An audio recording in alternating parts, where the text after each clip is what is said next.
উমৰাংচুৰ ঘটনাটো অসমত চলি থকা অবাধ অবৈধ সম্পদ লুণ্ঠনৰ এক উদাহৰণ মাত্ৰ। যিখন চৰকাৰে অসমত দুৰ্নীতিমুক্ত অসমৰ কথা কয়, সেইখন চৰকাৰৰ দিনত এই ধৰণেৰে অবৈধভাৱে কয়লাৰ খনন চলি আছে।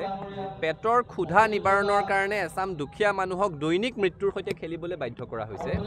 অবৈধভাৱে ইমান কয়লাৰ খনন চলি আছে, চৰকাৰখন শুই আছে নেকি? তেওঁলোকে গম নাপায় নেকি? মানুহৰ মৃত্যু হোৱাৰ পিছত আপোনালোকে সংবাদ মাধ্যমে বাতৰি পৰিৱেশন কৰাৰ পিছত, ৰাষ্ট্ৰীয় সংবাদ মাধ্যমৰো শিৰোনাম দখল কৰাৰ পিছত চৰকাৰৰ আচলতে গা লৰিছে। কিমান দুৰ্ভাগ্যজনক কথা, এতিয়ালৈকে কিমানজন শ্ৰমিকনো মুঠ তাত আবদ্ধ হৈ আছে সেই পৰিসংখ্যা চৰকাৰে নাজানে। অৰ্থাৎ কোনো পঞ্জীয়নৰ ব্যৱস্থা নাছিলে, কোনো ধৰণৰ নিৰাপত্তা তেওঁলোকৰ নিশ্চিত কৰা হোৱা নাছিলে। কুঁৱে বাৱে টকা ঘটিবৰ কাৰণে এই ধৰণেৰে অবৈধ কয়লাৰ খনিসমূহ অসমত চলি থাকিবলৈ দিয়া গৈছে। আৰু এই ধৰণেৰে যদি আমাৰ সম্পদৰ ওপৰত অবাধ লুণ্ঠন হয়, তেতিয়াহ'লে এইখন চৰকাৰৰ দিনত অসমৰ খনিজ সম্পদ, অসমৰ যিসমূহ প্ৰাকৃতিক সম্পদ আছে, সেইসমূহ কি ধৰণেৰে ৰক্ষা পৰিব বুলি ৰাইজ আশ্বস্ত হ'ব পাৰিব? এটা কথা স্পষ্ট, অসমৰ মানুহেও বুজি পাইছে যে ৰজাঘৰৰ বৰমূৰীয়াৰ পৃষ্ঠপোষকতা নোহোৱাকৈ এই ধৰণৰ অবৈধ কয়লা খনন অসমত চলিব নোৱাৰে। গতিকে কেৱল পুথি খলিহনা শাস্তি দি দায় সামৰিলে নহ'ব।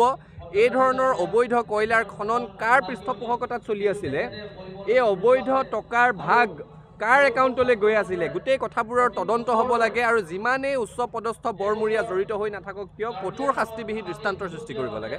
উমৰাংচুৰ ঘটনাটো অসমত চলি থকা অবাধ অবৈধ সম্পদ লুণ্ঠনৰ এক উদাহৰণ মাত্ৰ। যিখন চৰকাৰে অসমত দুৰ্নীতিমুক্ত অসমৰ কথা কয়, সেইখন চৰকাৰৰ দিনত এই ধৰণেৰে অবৈধভাৱে কয়লাৰ খনন চলি আছে।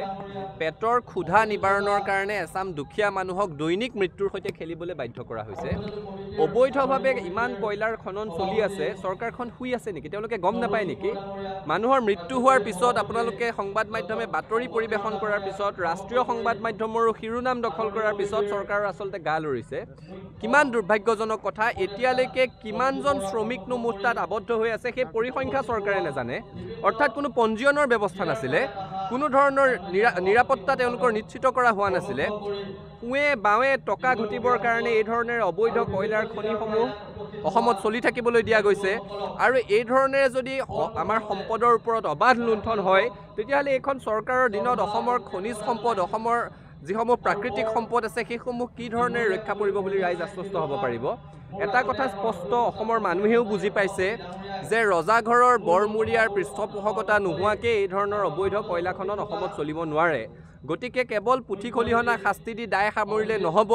এই ধৰণৰ অবৈধ কয়লাৰ খনন কাৰ পৃষ্ঠপোষকতাত চলি আছিলে, এই অবৈধ টকাৰ ভাগ কাৰ একাউণ্টলৈ গৈ আছিলে, গোটেই কথাবোৰৰ তদন্ত হ'ব লাগে। আৰু যিমানেই উচ্চ পদস্থ বৰমূৰীয়া জড়িত হৈ নাথাকক কিয়, কঠোৰ শাস্তিবিহীন দৃষ্টান্তৰ সৃষ্টি কৰিব লাগে।